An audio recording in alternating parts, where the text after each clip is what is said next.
김미화의 역전의 용사들 시작합니다.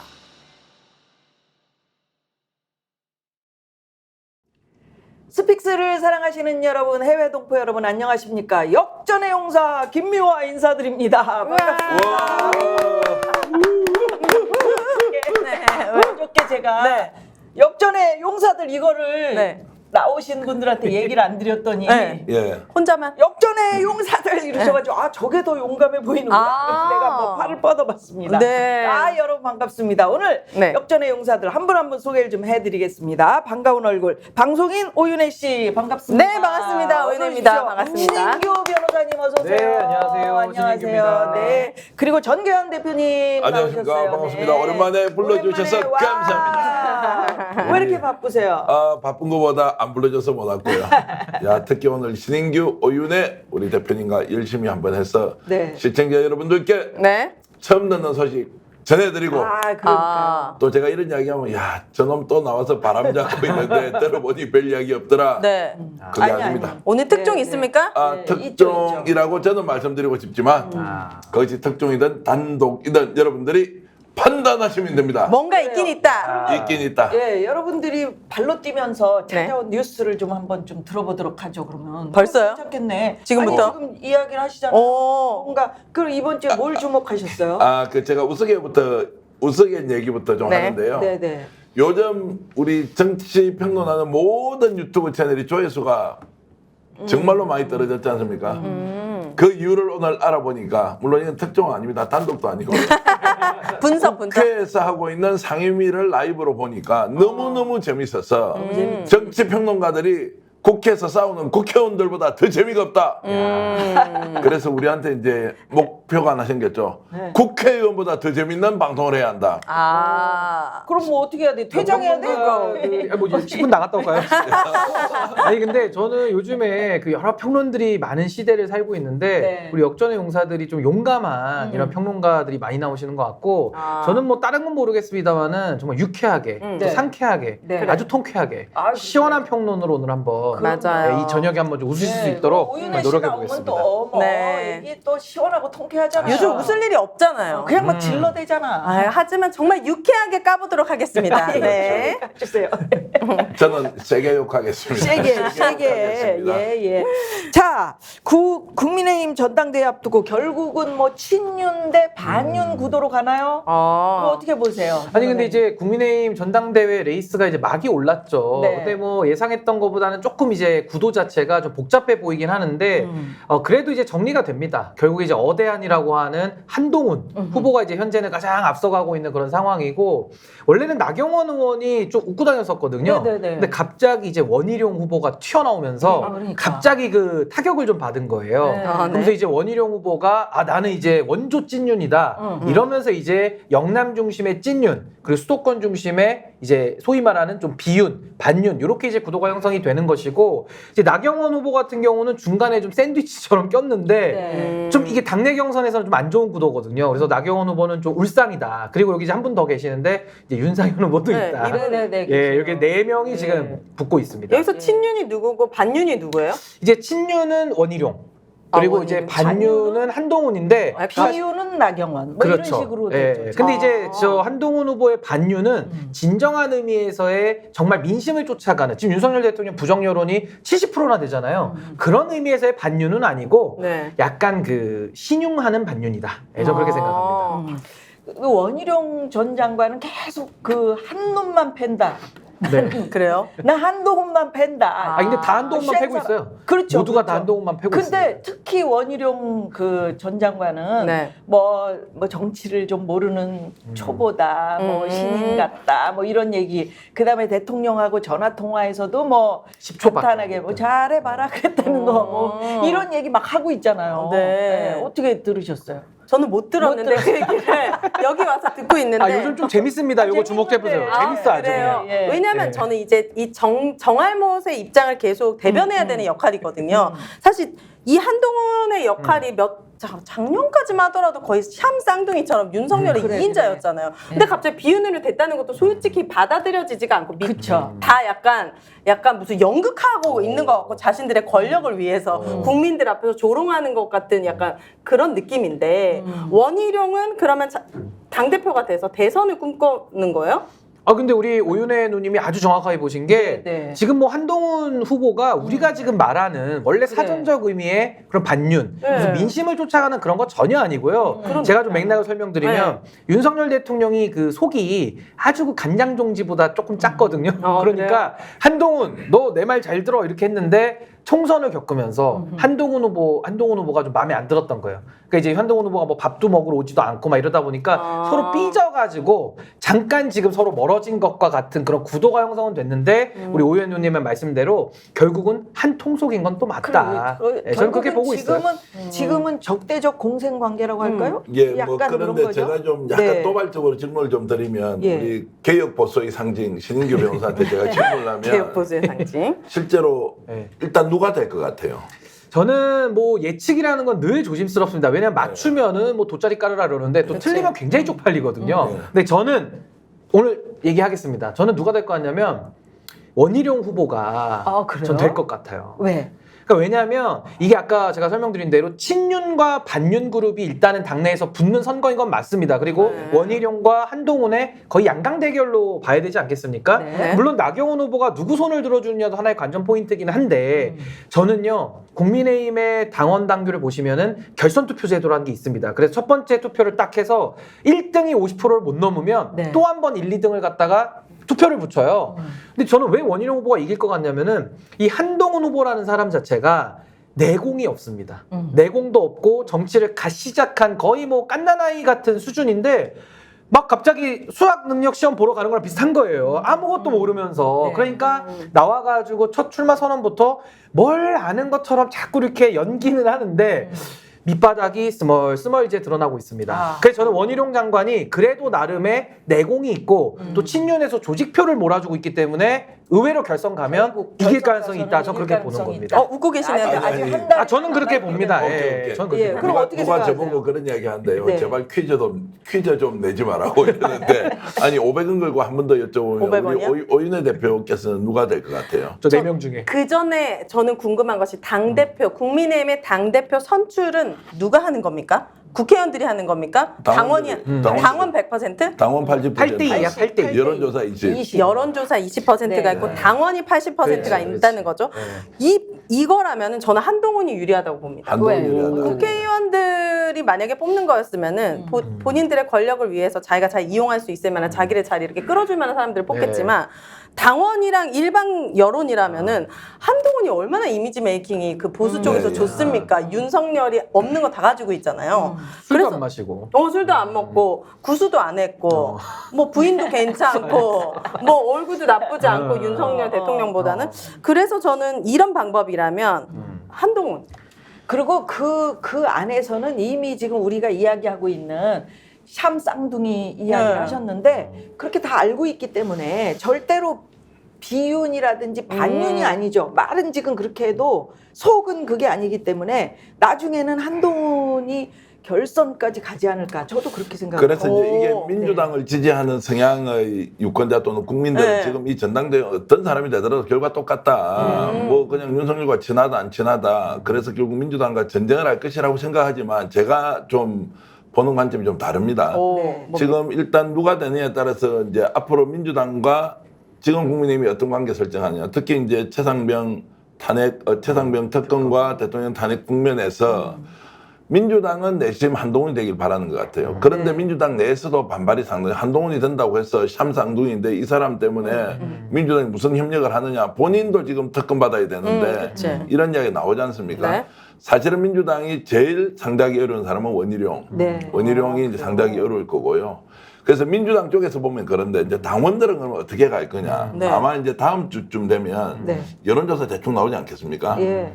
초반 여론조사가 전체 70% 정도 장악하고 그리고 7월 23일 날 전당대회를 합니다. 한 달 남았는데. 한 달 남았죠. 한 달이 이제 채 안 남았죠. 네. 그리고 이제 7월 23일이 화요일입니다. 보통 전당대회는 일요일 날 많이 하지 않습니까? 화요일 날 전당대회를 했을 때 자, 어떻게 그러면 이제 되느냐, 뭐 이런 걸 좀 이제 따져보면, 민주당에서 바라보는 관점과 그리고 윤석열 대통령이 바라보는 관점이 완전히 다른데, 저는 500원 걸면 한동훈이에요. 야. 한동훈이에요. 왜요? 이유는 뭐죠? 지금 이제 이렇게 되겠죠. 한동훈이 만약 당선되면 민주당하고 손잡아서 윤석열 탄핵할 거다. 이 논리를 펼 거예요.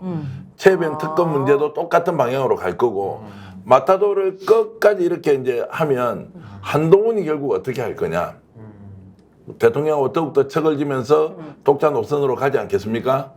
이제 그 과정에서 국민의힘 내부가 상당히 많이 갈라져서 자기 미래 권력으로 갈 거냐, 아니면 윤석열 대통령을 손절하고 갈 거냐. 특히 김건희 문제 이런 것들이 걸리면 굉장히 내용이 심해질 건데, 지금 다른 후보들이 이길 수 있을 만한 힘이 없다고 저는 보는 거예요. 원희룡이 갖고 있는 대중성 약하죠. 그리고 원래 대통령과 너무 밀착돼 있기 때문에 다음 지방선거 지방선거 대선에서 아예 어려워진다, 이제 이렇게 생각하면 저는 이제 지금 한동훈 쪽으로 갈 가능성이 높다고 500원 일단 걸어놓고요. 네. 500원. 아유, 너무 째째하다 500원. 그러니까. 너무 한동훈 그릇이 큰 사람이. 아니 저는요, 우리 정계한 대표님처럼 보는 여론이 상당히 많은 건 저도 아는데 제가 두 가지를 좀 지적을 하겠습니다. 첫 번째는 뭐냐면은 윤심이에요, 윤심. 그러니까 쉽게 말해서 윤석열 대통령이 지난번 전당대회 때는 4%짜리 후보 있죠. 김기현 후보를 4%를 52%를 만들어 버렸어요. 그때 뭐 나경원도 뿅망치로 때리고 맞아. 뭐 안철수 때리고 막 이랬거든요. 근데 이번에는 윤석열 대통령이 누구를 만들 힘은 없는데 또 반대로 50% 넘는 후보를 떨어뜨릴 힘은 있어요. 반대로. 왜냐면 현직 대통령이기 때문에 한동훈 마음에 안 드는데 난 원희룡 됐으면 좋겠는데, 그러면 한동훈을 떨어뜨릴 힘은 윤석열 대통령이 현재 갖고 있다. 요게 저는 첫 번째 포인트고, 두 번째는 아까 당원 투표 80대 민심 20이랬잖아요. 국민의힘의 당원 구성을 좀 봐야 되는데, 이 80%대 20%라는 게 사실상 당원들이 여론조사, 일반 당원들의 일반 여론조사의 응답도 거의 다 합니다. 그래서 사실상 당원 100%라고 봐야 되는데, 국민의힘의 특징이 뭐냐면요, 당원도 두 종류가 있어요. 첫 번째는 그냥 자발적으로 들어온 당원들이 있고요. 그리고 또 한 번의 당원들은 동원되는 당원이 있어요. 그래서 국민의힘은 버스임이라고 부르거든요. 왜 버스임이냐면 이제 버스로 사람들 좀 실어 나르니까. 그래서 저는 국민의힘에서 자발적으로 들어온 당원들이 이제 많이 없고요. 그분들은 거의 투표를 안 합니다.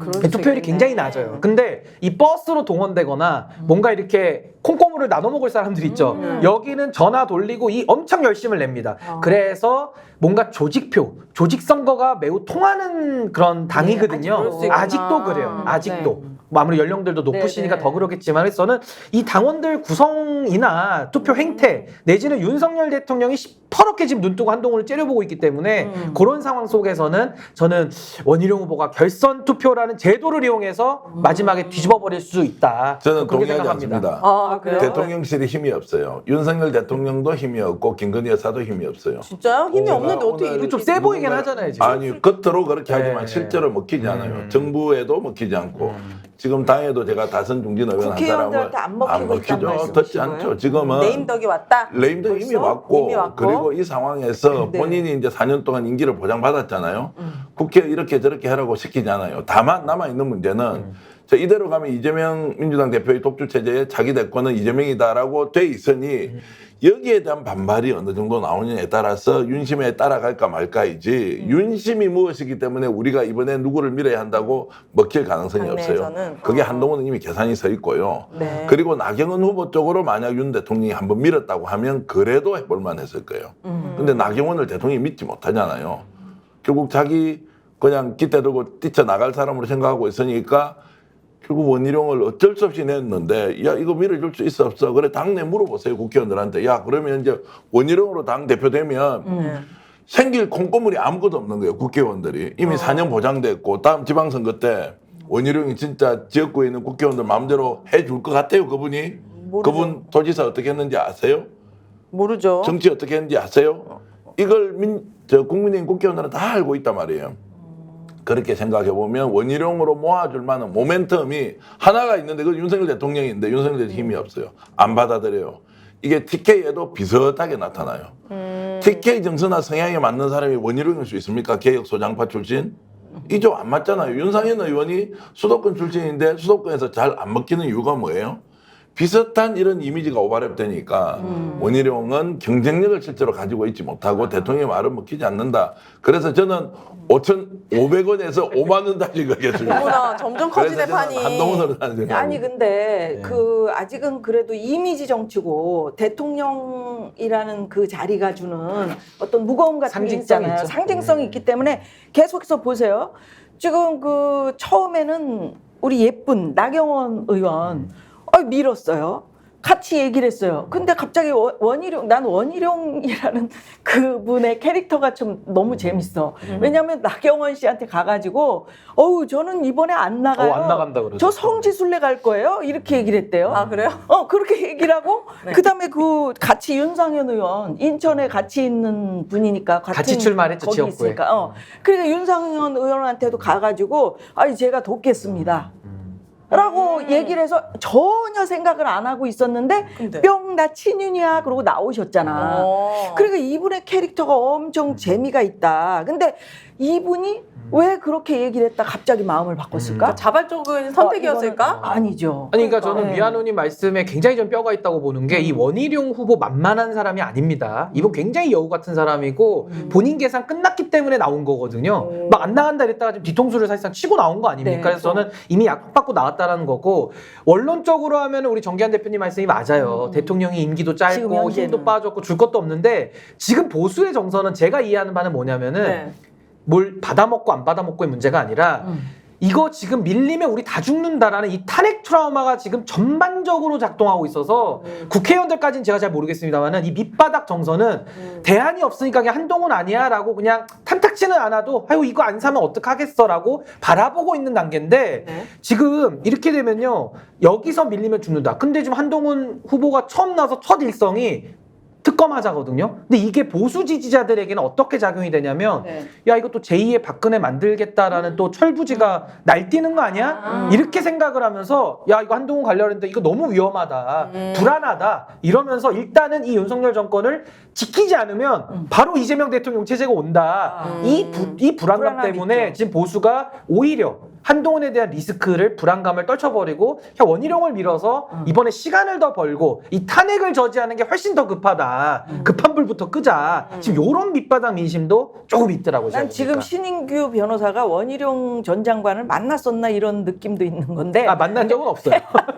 보고 싶지 않아요 저는. 왜냐하면 원희룡 전 장관의 일성이 뭐냐면 이러다 우리 다 죽어. 네. 그건 진심이에요. 지금 다 죽는다고 우리 생각하는 다 거예요. 죽어. 지금. 진짜 그렇게 얘기를 했거든요. 저는 궁금한 게 그러면 국민의힘 국회의원들 중에 조직적인 당원을 데리고 있는 사람은 누구예요? 어떤 의원이에요? 다 의원들마다 이제 자기 지역의 당원들은 데리고 있는데 막 버스로 일단 되죠, 영남 기득권, 그러니까 TK, PK, 강원도가 이제 다 그 조직표들이 많거든요. 네. 근데 물론 한동훈 후보가 총선 공천을 했기 때문에 부산에도 자기 사람을 지금 국회의원으로 심어놓은 건 맞는데 제 이야기는 한동훈 후보가 꽂은 후보들은 국회의원 당선은 됐지만 초짜고 어리버리거든요. 아무것도 몰라. 근데 이 전통적 당원들, 소위 말하는 그 TK, 영남, PK 쪽에 원외 당협위원 장이들, 그러니까 바깥에서 활동하는 분들이더라도 이 당원들과 유대와 밀착 관계가 많이 형성된 분들이 많거든요. 네. 이 조직표가, 전통적 표가 저는 한동훈에게 안 가고 원희룡에게 지금 붙고 있다. 이게 감지되고 실제로 있습니다. 국힘 당원들이 네. 충성도가 높은 TK,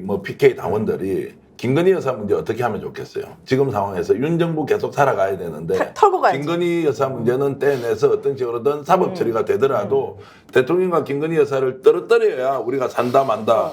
이거를 이제 뭐 이혼시키겠다는 거예요? 아니 뭐 실제로 아이디어로 이혼이 나온 적이 있었죠. 저 양재동에 가야 됩니다. 될 일이 아니고 실제로 이혼을 해야 된다는 아이디어가 진지하게. 진지하게. 집권 초기에 나왔죠. 그 이야기는 뭐 대통령실 주변에서 많이 나왔는데 지금 김건희 여사 문제를 어떤 식으로든 정리를 하지 않으면 윤 정권 전체가 망한다 이렇게 생각할 거 아니에요. 그러면 정말로 당심이 당원들이 자 김건희 여사 문제 어떻게 할 겁니까? 질문했을 때 아니요 윤석열 대통령 보호해야 됩니다. 탄핵 막아야 됩니다. 이렇게 갈 수 있느냐? 저는 굉장히 느슨해졌다고 생각하고요. 김 여사 문제만 딱 가지고 얘기를 하잖아요. 그러면은 김 여사 문제는 지금 한동훈 비대위원장이 이야기하는 것처럼 자 뭐 감찰관실 만들고 네. 부속실 만들고 이렇게 가는 쪽으로 쭉. 자 그래서 두고 봐야 하는데 한동훈이 만만치 않아요. 그리고 이것이 이미 당원들한테 물어보면 대통령이 어떤 뜻을 하고 있는지 원희룡으로 간다, 나경원으로 간다 돼 있잖아. 이 사람들이 얼마나 정치적으로 훈련이 많이 되어 있습니까? 근데 왜 여론조사상 반영이 안 돼요? 여론조사는 누구 나와요? 한동훈. 아니, 한동훈이 압도적으로 1위가 나오는데 압도죠. 당원들한테 어대한이. 물어봐도 나오는 거고요. 그래서 이제 뭐 어대한이라고 나오는데 그러면 이게 뭐냐? 당심이 용산의 뜻대로 움직이지 않는다는 거예요. 굉장히 느슨해져 있고 국회의원들한테 부탁해서 야 밀어 이렇게 하더라도 국회의원들이 움직이지 않고요. 당원들이 움직이지 않는다고. 그래서 지금 그 결과가 예를 들어서 탄핵으로 가기 때문에 위험해서 우리가 그냥 지레짐작으로 윤석열 보호하자. 그래서 원희룡이다. 이렇게 가는 걸로는 제가 결정되지 않을 것이라 이런 이제 감이 계속 드는 거죠. 그래서 이미 민주당도요. 한동훈 비대위원장이 국힘 당대표가 된다는 전제하에서 전체적으로 최상면 특검도 어떻게 가져갈 건지 네. 시나리오를 이렇게 쭉 준비하고 있더라고요. 이 결과는 언제 나오죠? 7월 말에 나오나? 7월 23일 날 나오죠. 그때 만약 지면 5만 5천 원, 500원 드리면 되고 지면 또 제가 주시면 그날 되고. 그 많이 지면 네. 그 옆에 있는 고깃집 가겠습니다. 아, 예, 예. 만약에 지면 5만 얼마로 5만 원어치만 먹겠습니다. 그럼 나머지는 제가 낼 테니까 우리 다 같이 가는데 그래서 저는 그래서 이게 지금 민주당과 동떨어져 있는 국민의힘 내부의 무슨 당대표 선출이자 이런 게 아니고요. 전국 전체와 매우 민감하게 이렇게 엮여 있어서 이게 굉장히 중요한 의미가 있다고 저는 생각합니다. 아니 근데 저는 이제 국민의힘의 뭐 지도부들이나 의원들이나 당원들이 정말 저는 불면의 밤을 보낼 것 같아요. 왜냐하면 진짜 한동훈이 대안이냐라고 묻는다면 그분들도 그래. 자신감이 긴가민가 없어요. 할것 왜냐면 같아요. 총선도 이미 말아먹었기 네. 때문에 이거 말아먹은 당대표를 또 밀어야 돼? 라는 그 불안감이 하나가 있는 거고 원희룡을 밀자니 또 윤석열 대통령 또 지금처럼 막 나가면 안 되는데 그러니까 지금 차악을 선택해야 되는데 뭐가 차악인지가 자기들도 아마 오늘 마음 다르고 근데 나경원 후보는 안 돼요. 나경원 후보 3등이에요. 왜냐면 이건 어디서 알 수 있냐면 네. 첫날 기자회견을 동시에 3시 같이 했거든요. 네. 13시에 나경원, 14시에 한동훈, 15시에 원희룡 했는데 네. 그날 원희룡 후보가 제일 잘했어요 사실은. 제일 잘했고 한동훈 후보가 제일 못했는데 그날 한동훈 후보가 특검법 얘기를 딱 꺼내니까 뉴스가 엄청 많이 나왔을 거 아니에요. 네. 거기에 한동훈을 제일 먼저 때린 사람이 누구냐? 나경원 후보가 제일 먼저 때렸습니다. 그럼 왜 제일 먼저 때리느냐? 나경원 후보는 본능적으로 아는 거예요. 이 결선 투표까지 가려면 2등 안에 들어야 되는데 그렇지. 지금 자기가 3등이라는 걸 스스로 아니까 제일 먼저 1등 후보를 때리기 시작했다. 저는 그걸 딱 보면서 나경원 후보는 현재 3등을 하고 있고 본인이 이걸 느끼고 있다. 때린 거 보고 먼저 때렸거든요. 제일 먼저 맞네. 때리더라고요. 스파이크. 네. 또 반대입니다. 저는 하여튼 1강 2중 구도로 가서 다음 주에 이제 여론조사 한번 봐야 하는데 네. 대구에서 제가 이제 지난 주말에 그 정통적으로 보수를 지지했던 오랫동안 정당 생활을 했던 분 이야기 들으니까 실제로 지지자들도 윤석열 대통령에게 동의하는 사람이 거의 없다는 거예요. 그러니까 실제 그렇다는 거예요. 그러나 어쩔 수 없이 이제 찍긴 찍는데 그래서 이제 원희룡 내세우는 것이 된다 안 된다 이게 생각보다 바람이 아닐 수가 있어요. 제가 이제 그렇게 감으로 느끼는 거는 쟁점이 지금 특검법 쟁점이 하나 있죠. 자, 이걸 가지고 지금 다투는 과정을 보면 명확하게 한동훈이가 왜 잘못됐는지를 공격을 못 해요. 한동훈은 어쨌든 당심도 없고 자, 특검은 가야 한다. 대통령이 억울하지 않느냐. 이게 희한한 이야기입니다. 국민의힘 당원들은 어떻게 생각하냐면 대통령이 부당하게 지시했을 리가 없다. 있는 그대로 까발려라. 왜 계속 대통령을 의심하느냐. 이런 의견도 상당히 있어요. 아 진짜요? 왜냐하면 대통령이 끝까지 아니고 용산에서는 단 한 번도 시인을 한 적이 없기 때문에 이런 당심이 있기 때문에 대통령을 위해서라도 이거 털고 가야 됩니다라고 이야기를 하지. 웃지 마시고. 아니 진짜로. 그래서 한동훈의 워딩이 그냥 지어낸 이야기가 아니에요. 윤석열 정부를 살리기 위해서 최혜병 특검은 해야 한다 이 말을 절반 정도의 당원들은 그게 맞다. 대통령 억울하게 저렇게 당하게 할 수 있느냐. 있는 그대로 명명백백하게 밝혀라. 이렇게 가고 억울하면 있잖아요. 안 되지. 얼른 실제로 특검법 받아주세요. 네, 대통령. 어저께 네. 저희 그 나오신 패널 네. 여러분들 얘기 들어보니까 그 직권남용죄라는 게 그게 아주 뭐 그 하기가 애매한 거여서 빠져나갈 수가 있다. 대통령이 직무와 관련해서 변호사님 그렇게 얘기하시죠. 아니 근데 그 직권남용죄가 원래 사문화됐던 죽었던 조항인데 그걸 끄집어내서 200명을 감옥 보낸 사람이 윤석열 대통령과 한동훈 장관이에요. 그러니까 자기들이 쓴 법리예요. 그러니까 이거는요 어떤 특검 만나느냐에 따라서 그 윤석열 한동훈 법리를 적용시킬 만큼의 의지를 갖고 있는 특검 들어오면은 다 걸려 들어가는 거고 물론 지금 윤석열 대통령이 현직 대통령이기 때문에 이걸 처벌하기 위해서는 아마 지지율이 지금 30%잖아요. 이게 5% 10%까지 떨어지는 이 박근혜 탄핵 때 현상이 나와야지만 그게 가능하다라고 저는 보기 때문에 직권남용 법리는 충분히 전 적용이 가능한 사안이다. 저는 그렇게 얼마나 봅니다. 더 망가져요? 5%대로 떨어지는 거야? 지금도 진짜 보수가 이제 싸우다가 지리멸렬하면서 콩가루 집안 되면은 무너지는 건데 보수가. 이제 그게 전 이번 전당대회 때 어느 정도 강도로 붙느냐. 그 전 하나만 더 말씀드리면 한동훈 후보 제가 아까 갓난 아이라 그랬잖아요. 네. 갓 태어난 아기입니다. 이제 이유식 먹어야 돼요, 솔직히. 정치적 이유식 줘야 되는데. 피똥인 지났지. 네, 지금 피똥이 지나서 이제 이유식 아장아장 걷고 있는데 한동훈 후보가 가진 맷집은 한계가 있을 거예요. 공무원 생활 오래 했고 이런 거 받아보질 않았기 때문에 저도 정치하다 보면은 지지자들도 있지만 반대하시는 분들도 되게 많거든요. 네. 그걸 견뎌내는 게 되게 어렵습니다. 그래서 반기문 그때 사무총장도 네. 17일 만에 집에 갔어요. 그러니까 그게 이제 관료들의 약점인데 지금 한동훈 후보 본인 의혹만 5개. 제가 이거 본부 자장처라고 요약해서 부르는데 본인 의혹. 본부 자장처. 본인 짜장면 의혹. 생각하시면 돼요. 본부 자장처. 네. 본인, 부인, 자녀, 어. 장인어른, 어머나. 처남. 작년에 그 본부 자장처. 또 자장가 비슷하게. 예. 본부 그 자장처. 본부 자장처인데 이 5가지 의혹이 이제 앞으로 계속 튀어나올 거예요. 거기다가 지금 3명의 다른 후보 윤상현, 원희룡, 나경원 다 한동훈만 집중 공격하고 있거든요. 게다가 지금 보수에서 스피커 센 사람 2명 꼽으면 누굽니까? 첫 번째가 홍준표 시장, 그 두 번째가 장 외에 있지만 개혁신당의 이준석 전 대표. 그래요. 이런 사람들이 스피커가 크고 화력이 있거든요. 네. 근데 이 둘도요 눈엣 가시 같은 게 한동훈이에요. 아 그래요?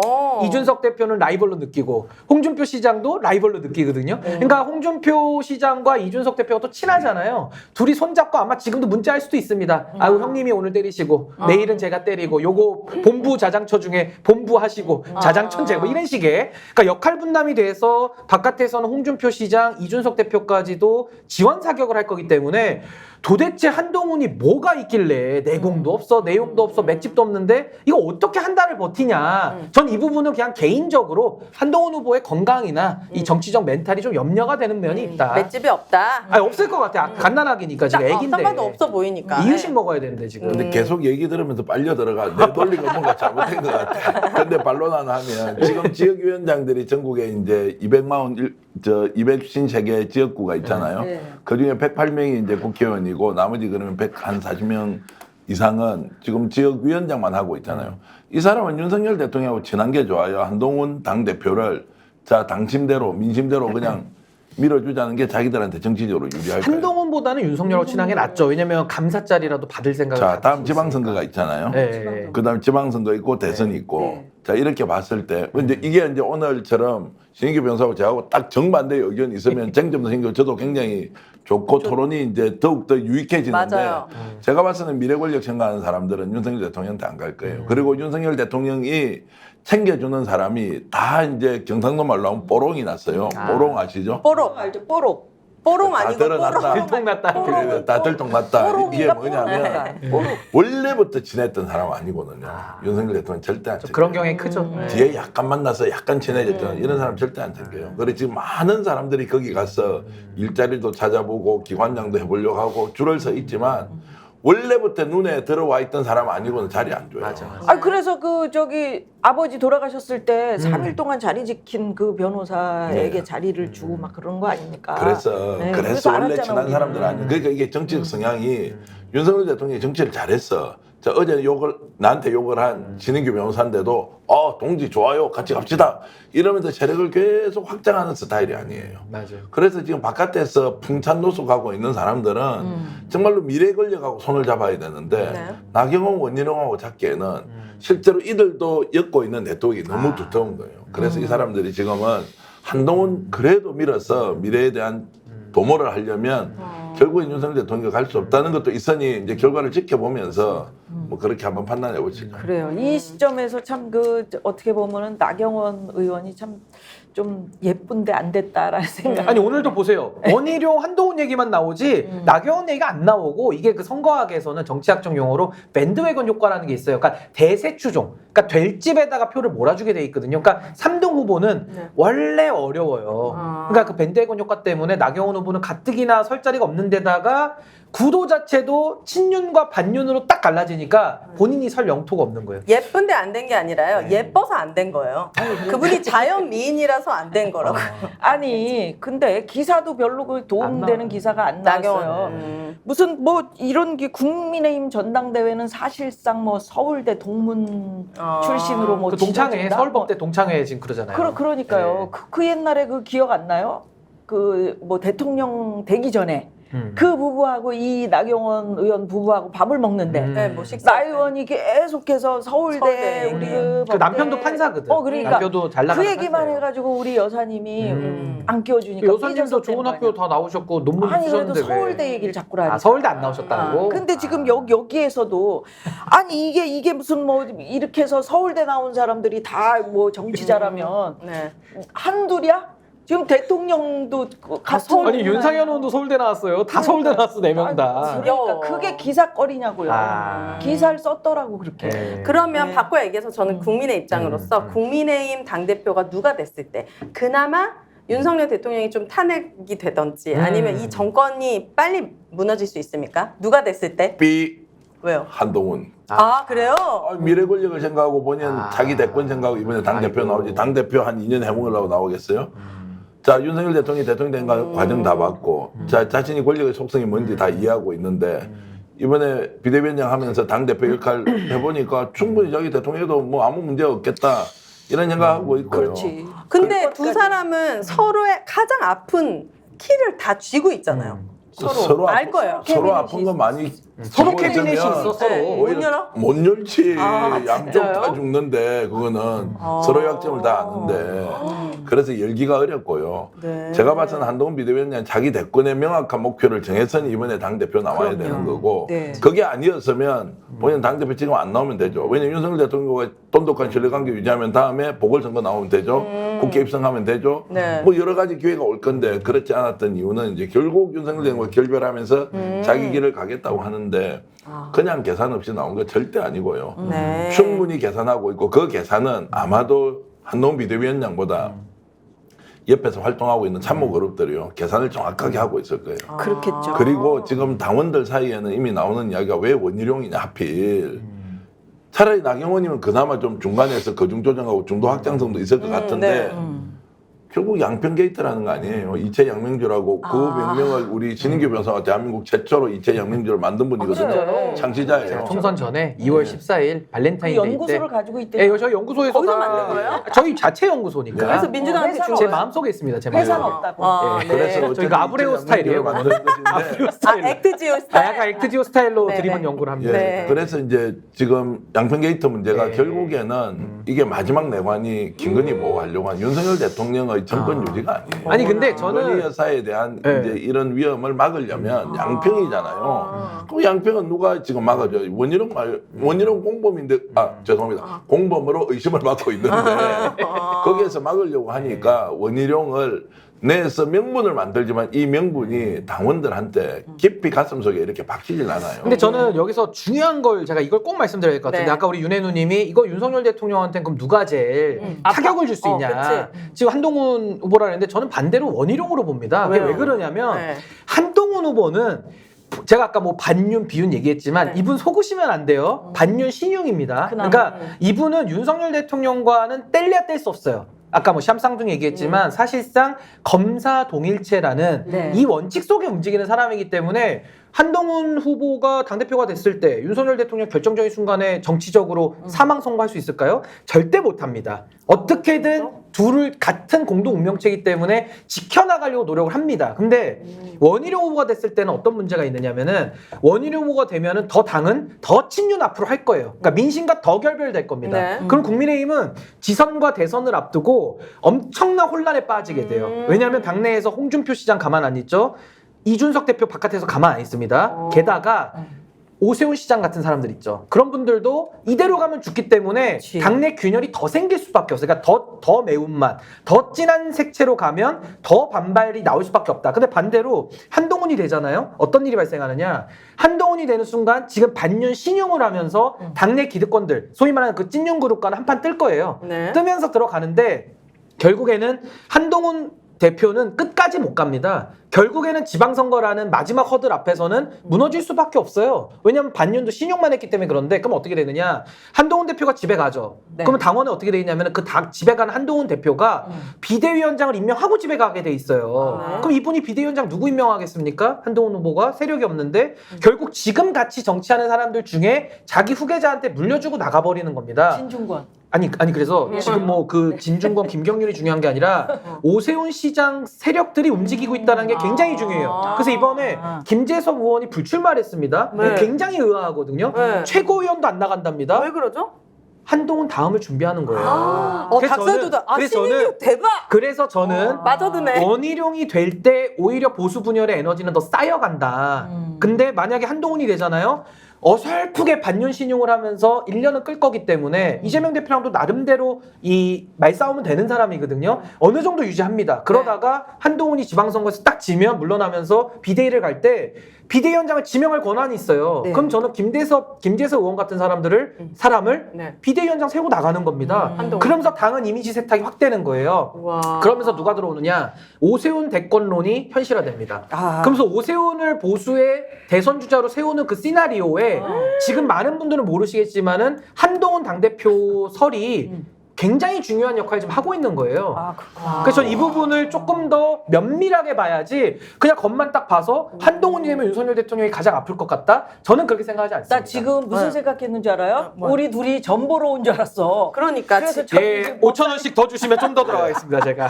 지금 아까 내기도 했기 진짜. 때문에. 댓글로도 수학 잘하는 네. 외국인님이 신인규님 진짜 국힘 진짜. 탈당 전까지 어떻게 버텼냐고. 매우 힘들었습니다. 아주 불면의 밤을 제가 매우 신통방통하다고. 힘들었습니다. 믿으시죠? 다르면서 같은 게 있는데 네. 이 오세훈 시장의 움직임이 심상치 않다. 그리고 민주당 이재명 대표가 가장 경계해야 될 사람. 저 잠깐만 하나만 더 말씀드릴게요. 요거까지 빠졌어요. 요거 네. 아까 오세훈 얘기했을 때 제가 빠뜨린 게 뭐냐면 그랬을 때 더 무서운 건 뭔지 아세요? 네. 뭐요? 바깥에 있는 이준석 대표 있죠. 맞아. 이준석 대표는 오세훈 시장과는 손을 잡을 수 있는 사람입니다. 여기는 그치. 어게인 2021이라고 해서 오세훈 시장을 만든 사람이 이준석 대표예요. 그래. 그러니까 이분들은 필요하면 또 손까지 잡을 수 있기 때문에 오세훈이 되면은 이준석까지 보수 대통합을 이루게 되는데 반대로 원희룡이 되잖아요. 개혁신당을 품을 수가 없습니다. 왜? 원희룡 세력, 그러니까 이철규, 원희룡, 장제원, 권성동 같은 사람과 이준석 대표가 손을 잡잖아요. 개혁신당이 다 무너집니다. 네. 그러니까 이게 한동훈으로 갔을 때는 오히려 오세훈을 통해서 보수가 다 묶이는데 원희룡으로 갔을 때는 더 짠물 매운맛으로 가기 때문에 오히려 이준석 대표조차도 품기 어려워진다. 그래서 아까 누님 질문에 누가 됐을 때 윤석열 대통령한테 가장 타격이 강하냐. 그러니까 윤석열 대통령 정치적으로 사망 선고를 누가 내릴 수 있느냐. 저는 원희룡이 될 때 오히려 보수 진영은 더 크게 분열되고 더 크게 콩가루가 된다. 홍 시장 가만히 있겠습니까? 가만히 안 있죠. 이 방송은 윤석열 대통령이 안 보셔야 되겠네. 5만 원 취소하시겠어요? 아니요. 저는 이제 취소 아니고요. 되는 사람이 이제 원희룡 지금 장관이라는 거고 저는 이제 될 사람이 한동훈 비대위원장이라고 이제 지금 말씀을 드렸고요. 자, 오세훈 시장 이야기했잖아요. 이제 오 시장이 숨은 잠룡이 아니고 실제로 드러난 가장 유력한 대권 주자죠. 네. 그래서 이재명 당대표가 민주당에서 경계해야 될 1호는 오세훈 시장이죠. 그런 쪽으로 쭉 흘러가고 있습니다. 한동훈 비대위원장 이번에 오면 지방선거 때 말씀하신 대로 그 전체적 힘을 잃을 수도 있다고 생각하지만 중요한 것은 보수 진영이 전체적으로 재편을 하고 있고 그 보수의 본류에서 윤석열 대통령을 배제하고 있는 거예요. 그 첫 출발은 김건희예요. 김건희에 대한 정말로 강한 거부감이 윤석열 대통령의 국정 운영 지지율 하락, 그래서 보수에서 더 이상 대안이 아니다.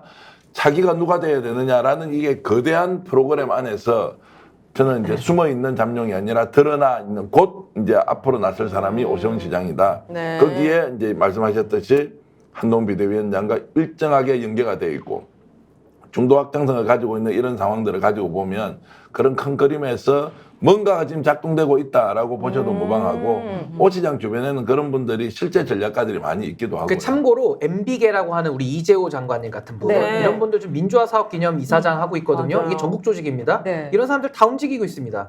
왜냐하면 이재호 장관은 MB계의 좌장이잖아요. 네. 오세훈 시장이 MB 다음에 했던 서울시장이에요. 그러니까 MB 사람이에요, 사실은. 그럼 원희룡 전 장관이 당대표 한 다음에 지금처럼 똑같이 오세훈 서울시장이 그 상성이 안 맞습니다. 아, 그게 또 안 그러니까 되는 원희룡으로 가면요, 오세훈, 홍준표, 이준석 다 공간이 사라지게 돼요. 왜냐하면 이제 더 매운맛과 더 짠맛으로 가기 때문에 그렇게 되면은 소위 말하는 친윤 그룹에서 자기들의 후보를 만들어서 낸다 그러면 아마 이제 원희룡 후보가 스스로 뭐 상당히 이제 굉장히 유리해질 수도 있는 거고, 근데 다만 이제 지방선거 때 결과를 보면 상당히 좀 어려워지긴 하겠죠. 그래서 저는 원희룡이 됐을 때 보수는 풀 수 없는 방정식을 부여받게 되고요. 한동훈이 되면요, 오히려 보수는 해결할 수 있는 문제점들이 더 많아집니다. 그래서 이준석 대표까지 품을 수 있는 외연 확장이 가능해요. 그래서 저는 오히려 지금 많은 대중들이 보실 때 한동훈이 되면은 더 곤란할 것 같다 생각하지만, 저는 한동훈 뒤에는 오세훈 시장이 지금 전 있다고 보기 때문에 굉장히 한동훈이 됐을 때는 보수가 살 길이 생깁니다. 오히려 역설적으로. 아니 그 말은 내 이야기하고 똑같은 거 아니에요? 그래서 오히려 한동훈 비대위원장이 될 가능성이 높다. 이제 이렇게 보는 게 맞지 않냐고요. 왜 근데 본인이 원희룡이 된다고 생각해요? 아니 그러니까 한동훈이 됐을 때, 그러니까 저는 이제 지금 가능성은 제일 높죠. 현실적으로는 제일 높지만 저는 근데 보수 내부에서는 아까 제가 뭐 탄핵의 트라우마라든지 조직표라든지 윤석열 대통령의 여러 가지 그 지원이 있잖아요. 이걸 통해서 현실적으로는 당선은 원희룡이 전 될 것 같다. 그런 생각을 하는 거죠. 한동훈 이게 굉장히 복잡한 문제입니다. 이게 굉장히 복잡한 문제. 한동훈 후보도 스스로 이거 알고 있지 않을까요? 언제가 내가 한동훈은 잘 이해 못할 거예요. 아, 그래요? 네, 왜냐하면 갓난아이기 때문에. 아, 그래요? 이해 못해. 아직 그 눈에 보이는 것만 보는 거죠. 네, 종합적 사고가 안 됩니다. 대권 주자로서 뛰겠다 하는 마음으로 그렇죠. 나온 거지. 우리 신인규 변호사는 아는데 그는 모른다. 본인 일인데도. 아니 원래 또 자기 머리는 자기가 못 깎아요. 제가 머리 얘기해 좀 죄송합니다만은 자기 머리 못 깎습니다. 못 깎아요, 자기 일이 머리. 아니지. 그건. 이 정도로 공격적으로 당대표 출마하겠다고 하는 것은 본인의 이상은 확실하게 있다. 대권에 있는 거죠. 그러나 이것이 이제 현실로 되느냐 안 되느냐는 것은 출마의 동기는 당연히 대권인데 현실 정치가 안 되는 거죠. 그러면서 당대표가 되잖아요. 그 뒤에 딱 노리고 있는 사람은 이제 정말로 역전의 용사들이 노리고 있죠. 아까 오세훈 시장 같은 사람. 오세훈 시장 웃고 있어요 지금. 본부 자장면이야 뭐야? 본부 그거. 본부 자장처. 본부 자장처. 처남입니다 마지막은. 한동훈 처남. 장관은 천남. 아니 그러니까 이 얘기를 들으면서 그 가요 생각나지 않아요? 뭐요? 킬리만자로의 표범. 거기를 찾아 산기슭을 헤매는. 먹지 마라. 진짜. 조용필 씨. 예. 딱 노리고 있는 거죠 오세훈 시장은. 그러니까 저는 지금 오세훈 이름도 시장이 나오지도 않았었는데. 오세훈 시장의 대권 플랜이 가동됐다라는 게 저는 MB계의 좌장 이재호 장관이 움직이는 거, 그리고 김병민이라고 하는 친윤 인사가 갑자기 비윤으로 태도를 바꾸면서 정무부 시장으로 영입이 되는 거, 그리고 김재섭이라고 하는 오세훈 시장의 거의 오른팔이거든요. 그런 사람이 전당대회를 앞두고 아예 안 나가버리는 이 모든 움직임들을 종합해 봤을 때 오세훈 시장의 대권 플랜은 이미 한동훈 당대표 만들기로 움직이고 있다. 근데 그게 한동훈이 좋아서 뭐 한동훈이 만들어서 당을 잘 운영했다 그런 뜻은 아니고요. 결국 한동훈의 한계를 아는 사람들이 대권으로 가기 위한 하나의 디딤돌로 한동훈을 쓰고 있다. 근데 한동훈 후보는 모르죠, 본인은. 이런 거 아마 방송 들어도 모를 거예요. 전 그렇게 봅니다. 갓난아이기 때문에 그렇습니다. 서울 시민으로서 아니 오세훈 지금은 귀에 안 들어오지. 왜냐면 나는 지금 앞을 향해서 가고 있는 건데 무슨 소리세요? 지금 그 발표한 지가 얼마나 됐다고. 어제 내가 도전한다고. 아니 그래서 하나만 더 말씀드리면 천목회라고 있지 않습니까? 이 천목회가 오세훈 시장 오른팔 왼팔들이 다 들어가 있어요. 그리고 한동훈 후보가 인재 영입한 사람들 여기 다 몰려 있습니다. 이 사람들 지금 누구 당대표 만들고 있을까요? 아니 오세훈 시장은 서울시 행정도 잘 못하시는 분이 무슨 대권 후보에 꿈도 안 꿨습니다. 근데 뭐 누님이 그 조사 보셨는지 모르겠지만 이번에 갤럽 조사 호감도 조사했을 때 오세훈 시장 1등 나오고 있습니다. 지금 1등 저는 그래서 나와요. 굉장히 그분이 비열하다고 생각하는 게 본인이 서울시장으로서 나서서 해결해야 될 문제들, TBS 폐구, 이태원 참사 관련된 분향소 문제들, 그리고 어떤 수해복구 이런, 그리고 서울 시민들의 복지 이런 부분에 있어서는 딱 빠져 있다가 자기가 뭐 한강에 뭐 호텔 세웠대 이런 거지. 그게 이제 MB식인 거예요. MB 정치. 너무 싫어요. 이재호 장관식인 거예요. MB 저는 정치. 서울 시민으로서 정말 불만이 많은데 맞습니다. 이 이미지로 하는 정치 그만했으면 그래서 좋겠어요. 한동훈 당대표론이 한동훈만 가지고 있는 게 아니라 이게 보수의 대권까지 다 연결돼 있다라는 게 제가 오늘 말씀드린 핵심이다. 그런 큰 흐름을 보면 이제 누가 이제 당대표가 될지 대충 정해지는 거고요. 지금 원희룡 전 장관이 되는 순간 국힘은 몰라. 그걸로 끝. 탄핵 막을 수 있다. 오히려 못 막죠. 이번에 전당대회 하면서 막 안에서 많이 갈라질 거예요. 그러면은 8표 부족하잖아요. 특검 통과시키려면 제 의결 저걸 8명 이탈 필연적으로 나오잖아요. 원희룡 비대위원장으로는 원희룡 당대표로는 아무것도 이제 막지 못하는 상황이 올 거기 때문에 저는 당원들이 그런 부분 압니다. 계속 5만 원 걸고 하는 이야기는 당대표는 5만 5천. 한동훈이 네. 된다라고 보고 그 뒤에 이제 전국이 전체적으로 어떻게 펼쳐질 것이냐. 한동훈이 대권 주자가 되는 게 아니고요. 네. 오세훈이 대권 주자가 되어서 해야 한다. 그래서 지금 민주당 안에도요. 지금 여러 가지 시나리오를 놓고 연구를 하고 있던데 유능한 정당으로서 민주당 여기는 또 혼자 출마해가지고 이번에 뭐 네, 무투표 이번에 당선이 될 그렇잖아요. 가능성도 높잖아요. 네. 이재명 당대표가. 그래서 어떻게 하면은 이런 상황에서 본인의 정치 역량이 민생 문제, 경제 문제, 또 국가 경영 전략 이런 부분에서 정말 압도적 우위의 경쟁력으로 국민을 설득해야 한다. 이런 과제를 안고 있다고 하더라고요. 알겠습니다. 그래요. 민주당 얘기하셔가지고 네. 지금 다음 주면 후보 등록 저 전당대회 시작한다고 하는데 너무 조용해요. 그렇죠. 아무도 없으니까. 아무도 이재명 없어서 대표밖에 더 있어. 제가 오늘 그래 취재했던 내용이 이제 아무도 없는데 도대체 어떻게 하려고 하노. 그래서 네. 이게 전당대회면 후보가 나와야 되는데 이게 그 선출 방식도 희한해질 거고 네. 이인영 뭐 의원 정도가 나올 수 있다 없다 하는데 국민적 관심이 아무도 없잖아요. 그 반대자도 없고 이제 이런 부분에서 재미가 당 없죠. 내에서는 굉장히 고민을 많이 하고 있는데 네. 현실적으로는 지금 이재명 당대표도 지금 자 사법부, 검찰 수사 이런 리스크를 온몸으로 안고 있잖아요. 결국 이 문제는 그러면 어떻게 해결되느냐. 결국엔 정권을 잡지 않고는 해결이 안 된다는 거예요. 이걸 솔직하게 국민들한테 얘기해야 된다. 이재명의 문제가 정말 이재명이 범법 행위를 했기 때문에 이것이 갑작스럽게 드러나가지고 5가지, 10가지를 가지고 조사를 받아야 되느냐. 아니면 이것은 윤석열 정권이 죽이려고 각오하고 검찰 총동원해서 이재명 아웃시키면 우리가 정권 잡을 수 있다. 이 프로그램으로 가느냐. 프로그램의 내용은 굉장히 안 좋아요. 그러나 이것이 어쩔 수 없는 현실이라는 거예요. 네. 이럴 때 이재명은 직권을 통해서 극복하는 방법밖에 없다.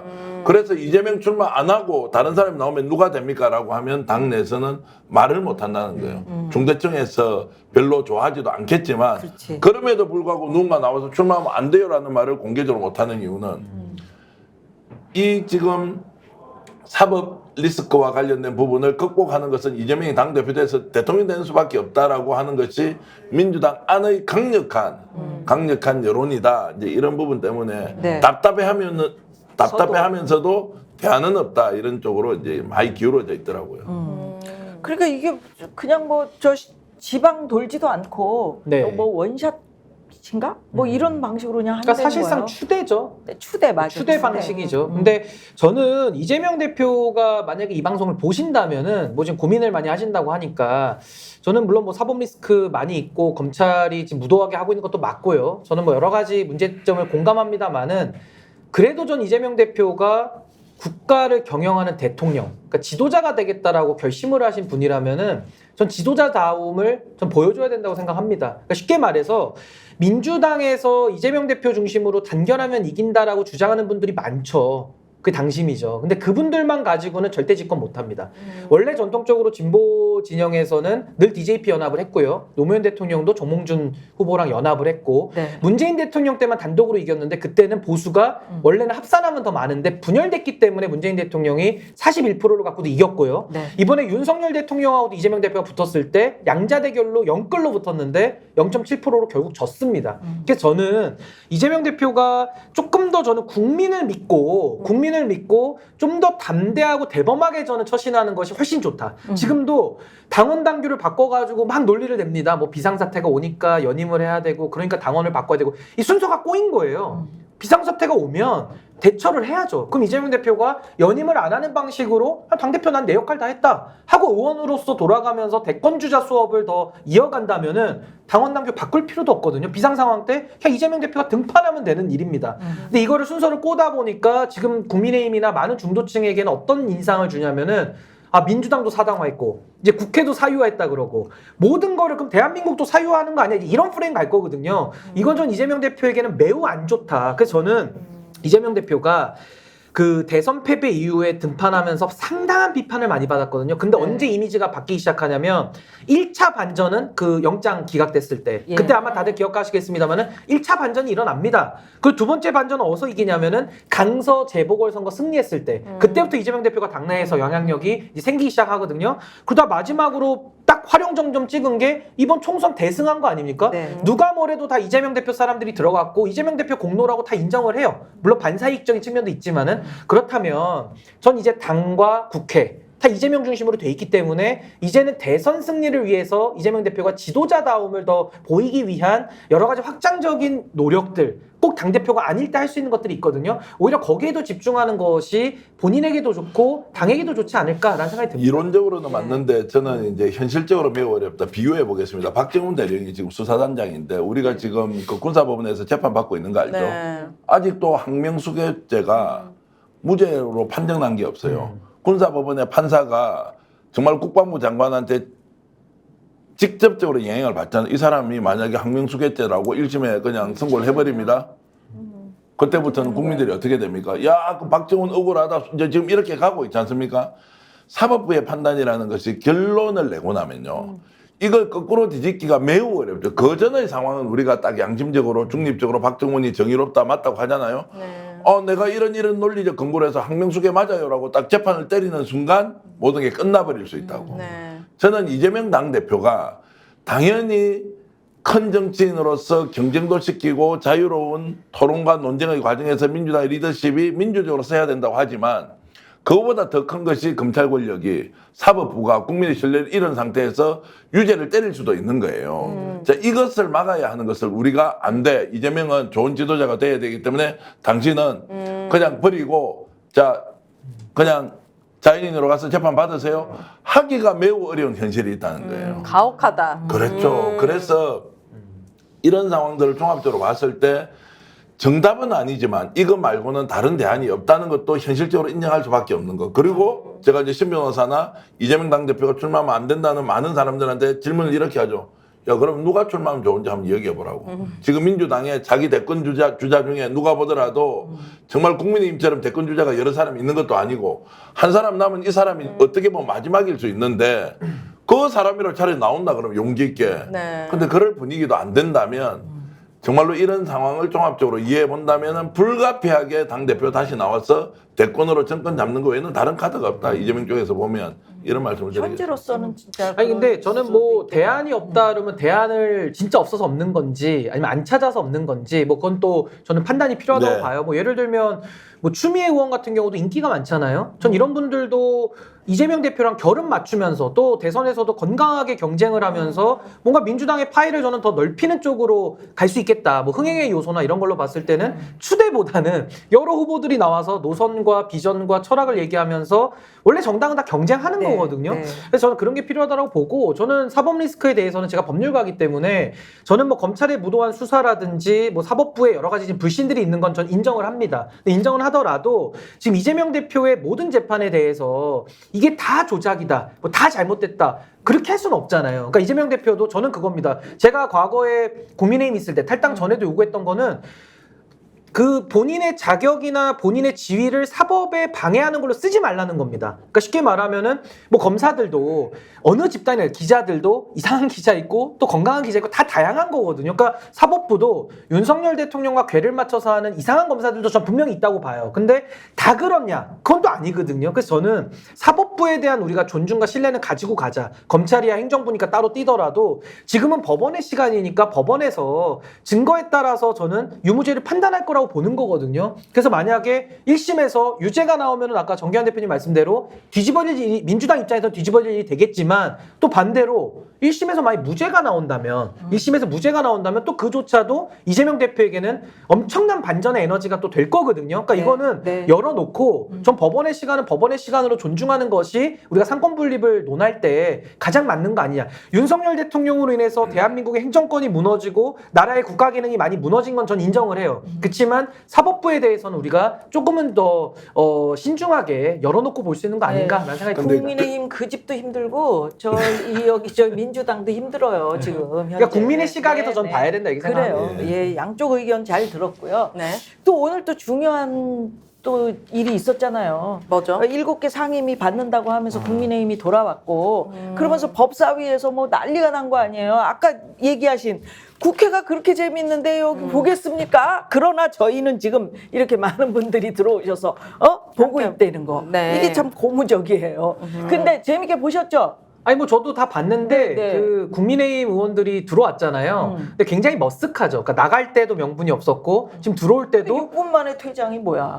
그러니까 들어올 때도 뭐 그냥 설명이 없어요. 그냥 네. 뭐 들어가야겠다고 들어오는 거예요. 그러니까 이런 식으로 국회 등원에 대해서 본인들이 하고 싶으면 하고 말고 싶으면 마는. 그러니까 이 정도의 저는 공적 의식을 갖는 사람들에 대해서 과연 집권 여당으로서 자격이 있는가? 저는 국민들이 그 근원적인 질문을 던지고 있다라고 보는 것이고 오늘도 정청래 법사위원장이 상당히 좀 원칙 있게 진행을 했어요. 네. 그러다 보니까 뭐 퇴장했다가 들어왔다가 오늘도 했는데 어찌됐든 오늘도 들어와서 뭐 인사도 했고 서로 뭐 의사진행 발언도 하면서 많은 공방이 있었는데 앞으로도 법사위에서 국민의힘이 의사진행을 방해하려는 행동을 많이 할 거거든요. 거기에 대해서 저는 좀 원칙 있게 좀 법사위를 난 운영해야 될 것이다. 유치했다고 라고 좀 생각해. 봅니다. 지금 그저 글씨도 나가고 있지만 네. 공부는 내가 잘했다.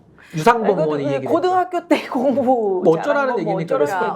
얘기야. 안물안궁이고요. 저는 지난주 금요일에 최상병 관련된 청문회 열렸을 때 굉장히 보기가 좋았던 것이 네. 과거의 청문회는 사실 약간 정치 혐오를 불러일으키는 국민이 알고 싶은 거는 뭐가 사실이고 사실이 아닌지에 대한 사건의 원인과 진상을 파악하는 걸 원했는데 이번 지난주 금요일 청문회 때는 국힘이 안 들어왔잖아요. 그러니까 민주당 의원들 주도로 무엇이 사실이었고 어떤 게 문제였고 어떤 증인들이 거짓말을 하고 있고 이런 것들을 좀 차분하게 볼 수 있어서 좋았는데 턱턱 안 막히고. 네, 근데 그러면 지금까지 국민의힘은 청문회를 통해서 진실을 밝히는 걸 원하는 것이 아니라 국민들로부터 정치 혐오를 일으키고 무관심을 하게 만들고 정치 파행을 이끄는 정말 그 국민의힘이란 당의 존재에 대해서 다시 한번 생각하게 되는 이럴 거면 진짜 세비 반납하고 한 달에 108억, 국회의원을 그만두는 게 맞죠. 108억이라면서요. 108억.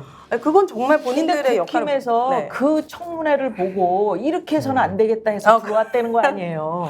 그러니까요. 대한민국에 필요가 없는 집단이다 이런 생각이 들었습니다. 판세라는 게 있잖아요. 딱 보니까 오늘 기가 다 죽어가지고 국힘에서 뭔가 좀 해보려고 하는데 느낌이 전혀 안 오더라고요. 그리고 제대로 싸울 수 있을 것 맞아요. 같지도 않고 네. 또 무엇보다도 자신감도 좀 잃어버려가지고요. 논리적으로 붙으려면 논리적 근거가 좀 있어야 될 거 아니에요. 그쵸. 붙을 소재가 너무너무 적은 거예요. 그쵸. 윤석열 대통령 개입했다. 그거 말고 지금 국민들이 다른 진실을 이야기할 수 있습니까? 이종섭 장관이 혼자 했다고요? 그걸 믿는 국민은 정말 국민의힘 지지자들은 믿습니까?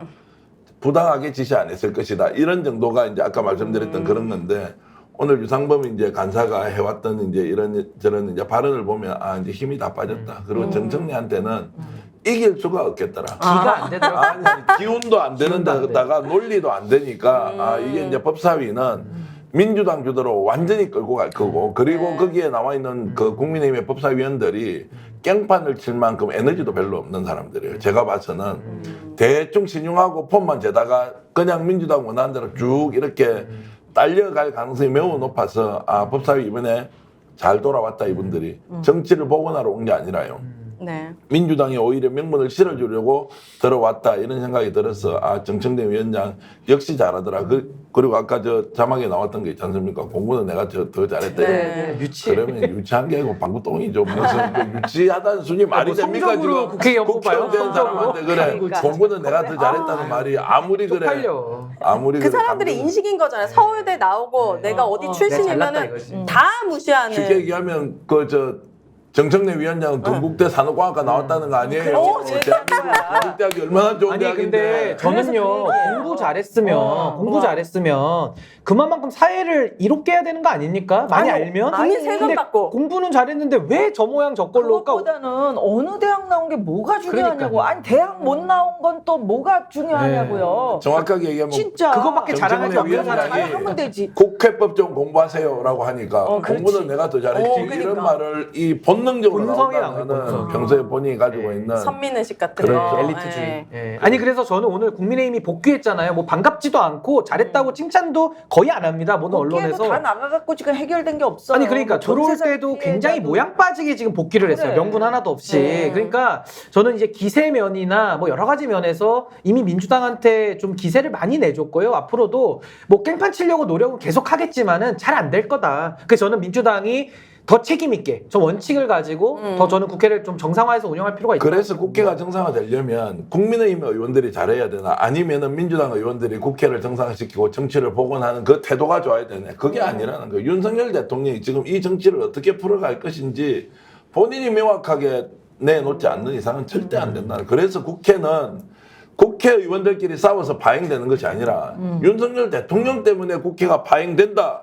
이 맞아요. 말을 제가 하는 게 아니라요. 민주당에 오랫동안 활동하고 있는 정말로 원로 정치인이 저한테 그 이야기를 합니다. 예. 민주당에서 하는 이야기가 아니고 국힘에서 이런 이야기를 한다고요. 윤석열 대통령이 바뀌어야 국회가 정상화된다고요. 그렇지. 그러니까 오늘 유상범 의원은 네. 얼마나 본인한테 자랑할 게 없으면은 학교 다닐 때 공부 더 잘했다는 그걸로 상대방 눌러보려. 마치 그 싸울다가 할 말 없으면 야 너 몇 살이야 민증 까봐 뭐 이런 거를 다르게 표현한 거 아닙니까? 어린 너무 없어 사람이 말이야 보이더라고. 이러면서. 네, 너무 없어 보이더라고요. 없어 보여 정말. 뭐 지금 뭐 연세가 몇이신데 학력고사 점수 얘기해요. 그러면 뭐 나 400점이야 뭐 이런 거 얘기해. 아니 정청래가 그냥 국회 말하니까 내가 그렇게 말했지 뭐 이렇게 또 해명하겠네. 그러니까요. 거론할 가치도 없다고 저는 네, 생각합니다. 상임위마다 이런 모습을 계속 오늘도 뭐 그랬으니까 되풀이 되지 않을까 이게 걱정스러운데 빨리빨리 일 좀 해주십시오. 네, 네. 부탁드립니다. 네. 예, 민주당 주도로 좀 이렇게 속도전 내면서 말씀처럼 그렇게 쫙쫙 갔으면 좋겠고요. 네. 그리고 여러분 그 우리 여기 프로그램에 광팬 우리 스픽스를 아끼는 광팬이 저희에게 광고를 붙여주셨어요 또. 아, 저기 네. 보이잖아요. 혹시 그 우리 변호사님 발냄새 혹시 안 나는지 모르겠어? 각질 같은 거 없나? 아 뭐 냄새나게 아니, 생겼으니까. 아니 네. 이렇게 이리저리 아. 뛰어다니다 보면은 아 발에 땀 나도록 땀 뛰긴 나잖아요. 하는데 저도 그래요. 그래도 뭐 네, 청결하게 네. 좀 네. 씻고 이렇게 하기 때문에 냄새가 나진 않습니다. 그럴 때는 지금 나진 않잖아요. 혹시 손톱이나 뭐 발톱에 무좀이 있다. 네. 뭔가 힘들다. 네. 이러실 때는 우리 저거 카라 뺏겼어야겠다. 핑거 세럼 아. 네이버에서 꼭 좀 확인 좀 해주시고요. 저희 많이 도와주시는 네. 광고주님 야. 고맙습니다. 뭔가 광고 잘 만들었다. 잘 만들었네. 네. 핑거스 세럼이구나. 네. 펑거스 세럼. 그래 손발톱의 개선. 풋 샴푸로 뭔가 씻는 것 같고요. 다 씻은 다음에 펑거스요? 핑거스? 핑거스. 아 저기는 펑거스라고 써 있어요. 펑거스구나. 네, 펑거스 아니네. 세럼으로 이렇게 발라주는 것 같습니다. 손팔톱 네. 개선. 특히 여름에는 네일 아트도 많이 하고 그렇지. 페디큐어도 많이 하거든요. 그래서 손 관리, 발 관리가 중요하니까 아유, 펑거스 세럼으로 잘했어. 카라 펑거스 네네. 세럼으로 아우, 광고도 잘해. 네, 함께 해주시면 좋을 것 귀엽습니다. 같습니다. 네, 함께 해주시고요. 네. 여러분 고생하셨습니다. 오늘 진짜 재밌었어요. 아 벌써 재밌었어요. 끝났어요? 시간이 아. 벌써 한 번씩 이렇게 네. 저 불러주세요. 그러면 네. 좀 싸웁시다. 바깥에 나오면 굉장히 뭔가 친한데. 토론이 그래. 되는 것 같아서 너무 좋은 것 아니, 같아요. 제가 이렇게 후달리는 경험은 처음 했고요. 아, 그래요? 와, 무슨 말씀이세요? 와, 이거 그럼 5만 원 내고 가세요. 그래. 5만 원 내야 되고. 예, 저희는 내일 뵙겠습니다. 고맙습니다. 자, 그러면 이렇게 한번 예, 해볼까요? 네, 네, 이렇게 네. 해볼까요? 네. 네, 마음대로. 네, 마음대로 네. 하도록 자, 하겠습니다. 역전의 영사들.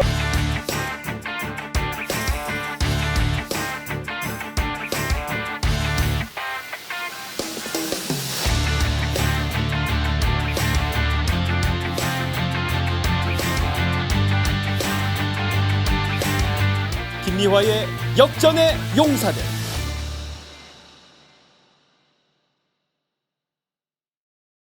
스픽스는 말하는 언론입니다. 대세는 유튜브, 그중에서 스픽스.